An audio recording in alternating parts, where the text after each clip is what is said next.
Hello students, in our previous lecture we studied about kinetic friction and angle of friction, and today we will study about angle of repose. It is just angle of friction of an inclined plane. अगर किसी inclined plane पे आप किसी object को place करोगे तो जो object inclined plane surface के साथ बनाएगा, inclined plane मतलब सरफेस के आपका ये वाला, this is the surface here, this is the surface here, this is the inclined plane. Inclined मतलब तिरछा.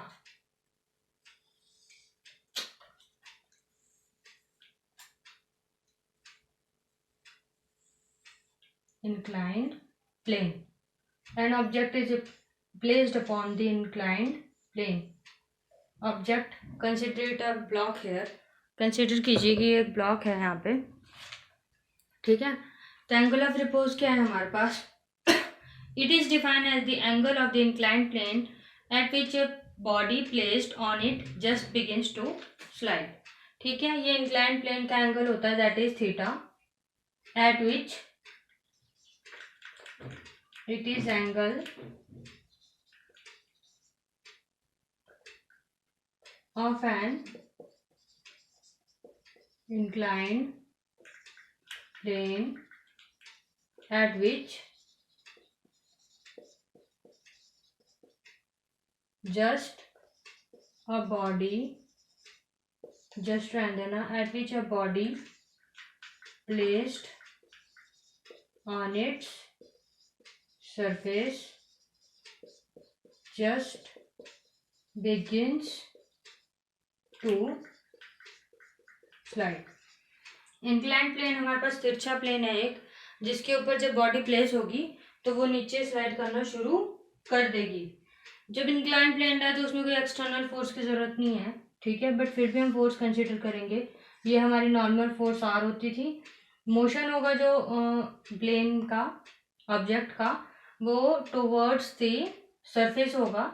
सरफेस में ये वाला प्लेन कंसीडर कर रही हूँ, ठीक है, या आप ये कंसीडर कर सकते हो जो मोशन है इंक्लाइंड प्लेन का वो क्या है, डाउनवर्ड्स, और जो अपोजिंग फोर्स ऑफ फ्रिक्शन है दैट इज अपवर्ड्स. ठीक है, जो हमेशा फ्रिक्शन है वो इक्वल एंड अपोजिट डायरेक्शन में लगेगी. अगर जो मोशन है, काइनेटिक फ्रिक्शन है आपकी, जो वो इस तरफ लग रही है, तो आपकी जो फ्रिक्शन होगी, अपोजिंग फोर्स होगी, वो अपोजिट डायरेक्शन में होगी. तो जो अपोजिट फ्रिक्शन का कंपोनेंट है यहाँ पे हॉरिजॉन्टल कंपोनेंट है, और आर का कंपोनेंट क्या है, वर्टिकल. ठीक है, अगर हम यहाँ पे वेक्टर एडिशन के अकॉर्डिंग, अगर हम यहाँ पे वेक्टर कंपोनेंट्स को रिजॉल्व करना चाहें तो यहाँ पे जो हमारे पास एक टेंजेंट कंपोनेंट आएगा कुछ इस तरह से.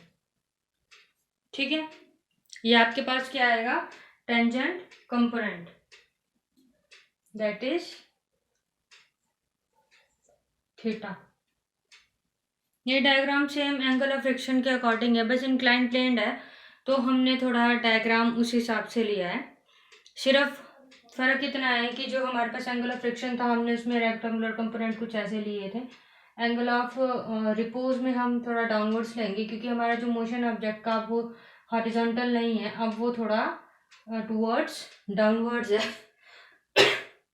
तो यहाँ पे थीटा क्या है हमारे पास, एंगल ऑफ रिपोज. अब देखो यहाँ पे जो बॉडी है वो अंडर थ्री फोर्सेज है. First of all, first force is mg due to mass and force due to gravitational. ठीक है, that due to weight of body. Second किसके अंडर है, किसके अंडर है force, that is force of friction. ठीक है, force of friction या फिर फोर्स ऑफ मोशन किससे गिवन है, वो एफ वेक्टर, एफ वेक्टर. तो एफ वेक्टर यहाँ पे क्या है, हॉरिजॉन्टल कंपोनेंट. ठीक है, ये जो हमारे पास रेक्टेंगुलर रिजोल्यूशन है उसको हम किससे रिप्रेजेंट कर सकते हैं, एम जी से. कैसे रिप्रेजेंट कर सकते हैं, एम जी से. जो वर्टिकल कंपोनेंट है हमारा वो किससे रिप्रेजेंट होता है, mg, जो हमारा रेक्टेंगुलर वेक्टर होता है, एक रिजल्टेंट वेक्टर होता है, दो पोजीशन वेक्टर्स का रिजल्टेंट वेक्टर का प्रोडक्ट, और जो हॉरिजॉन्टल कंपोनेंट है कैसे रिप्रेजेंट करते हैं उसे कॉस थीटा से, ठीक है। कॉस थीटा हॉरिजॉन्टल के लिए और mg हमारे पास रिजल्टेंट वेक्टर का प्रोडक्ट, ठीक है।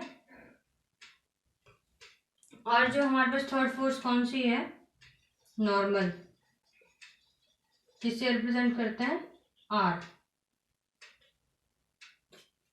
तो r किससे गिवन है हमारे पास,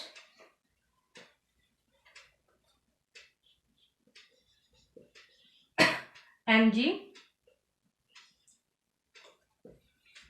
साइन थीटा। अब देखो मेरी ये दोनों assumptions गलत है। कैसे, जो हमने रेक्टेंगुलर रिजोल्यूशन ऑफ कंपोनेंट्स के थ्रू हमने लिए हैं वेक्टर्स, वो हमने कुछ इस तरह से लिए हैं, ये और ये। तो उस हिसाब से हमारा बेस क्या बना, नॉर्मल r। अगर बेस नॉर्मल r है तो बेस नॉर्मल r होने की वजह से ये वाला कंपोनेंट कौन सा बना, base component, that is horizontal component cos theta. जब हॉरिजॉन्टल कंपोनेंट हमारा r बना तो फोर्स क्या बना हमारे पास यहाँ पे, वर्टिकल कंपोनेंट। वर्टिकल कंपोनेंट बने ना दोनों, ये देखिए,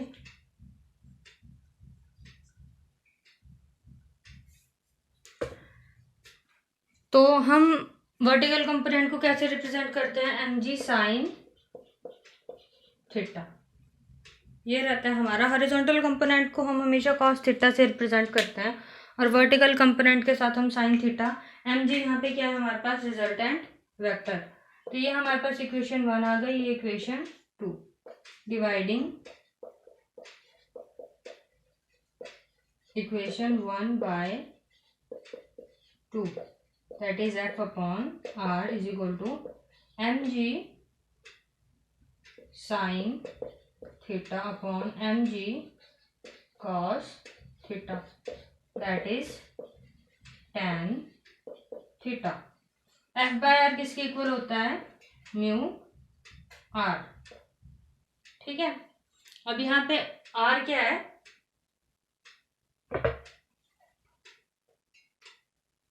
कुछ नहीं है। म्यू का क्या मतलब है, यहाँ पे आप सभी को पता है, ये म्यू क्या होता है, coefficient of friction. F by R is equal to coefficient of friction, that is equal to tan theta. तो जैसे angle of friction is equal to coefficient of friction है, उसी तरह angle of repose is also equal to coefficient of friction. उसके बाद हमारे पास आपकी सिलेबस में एक और टाइप गिवन है फ्रिक्शन का, दैट इज रोलिंग फ्रिक्शन। हमने दो टाइप्स पढ़ लिए हैं, kinetic friction and static friction. जिसमें जो स्टैटिक फ्रिक्शन था वो आपका ऑब्जेक्ट जब रेस्ट पे होगा तो उसे मोशन में लाने के लिए जो फोर्स लगेगी उसके अपोजिट में जो फोर्स पैदा होगी या जो फोर्स वापस एक्शन में आएगी उसे क्या बोलेंगे, स्टैटिक फ्रिक्शन। और जब वो बॉडी उस स्टैटिक फ्रिक्शन को ओवरकम करके मोशन में आ जाएगी तो क्या होगा आपका, काइनेटिक फ्रिक्शन। अब थर्ड है आपके पास रोलिंग फ्रिक्शन। इसका एक ब्रीफ इंट्रोडक्शन ही करवाऊंगी आज, क्योंकि आपके सिलेबस में ब्रीफ इंट्रोडक्शन ही है। न्यूमेरिकल्स है, मुझे लगता नहीं आप लोग उसमें इंटरेस्टेड हैं, सो शायद मैं न्यूमेरिकल्स ना करवाऊँ, सिर्फ फॉर्मूलाज करवा दूँ आपको। तो रोलिंग फ्रिक्शन क्या है, the opposing force which comes into play when an object starts rolling over the surface of another body. When an object starts rolling over the surface of another body। Simple सा है, rolling friction है, ठीक है। Rolling friction का कारण क्या होता है यहाँ पे, बहुत इंटरेस्टिंग है आप लोगों को लगे तो। जब एक ऑब्जेक्ट अंडर सर्कुलर मोशन होता है या फिर रोल कर रहा होता है किसी और सरफेस के ऊपर, तो वो क्या करता है, सरफेस पे एक बम्प क्रिएट कर देता है। बम्प मतलब होल, ठीक है। वो होल क्रिएट करने से क्या होगा, उसके सामने एक सरफेस का थोड़ा सा उभराव सा आ जाएगा। वो उभराव क्या होगा, उसे रोकेगा, ठीक है। उस उभराव को कवर अप करने के लिए जो बॉडी अंडर रोलिंग मोशन है वो फोर्स लगाएगी, ठीक है। और उसके अपोजिट में जो फोर्स प्रोड्यूस होगी उसे क्या बोलेंगे, रोलिंग फ्रिक्शन।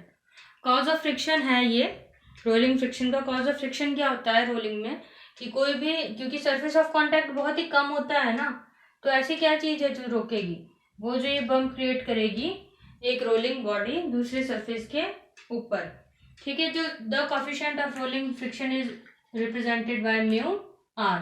और जो कोफिशिएंट ऑफ रोलिंग फ्रिक्शन है वो बहुत ही स्मॉल होता है as compare to coefficient of static friction या फिर काइनेटिक फ्रिक्शन, ठीक है। स्टैटिक फ्रिक्शन यहाँ पे क्या है, स्लाइडिंग फ्रिक्शन। सिर्फ इतना सा कंसेप्ट है आपको रोलिंग फ्रिक्शन का। इसके बेस्ड पे आपके जो अभी मैंने आपको करवाया एंगल ऑफ रिपोज और एंगल ऑफ फ्रिक्शन, इनके बेसिस पे आपको एग्जांपल्स हैं, थोड़े बहुत न्यूमेरिकल्स भी हैं। सो देख लेना, अगर आपको करना होगा तो मुझे बोल सकते हो personally. Thank you, this is all for today.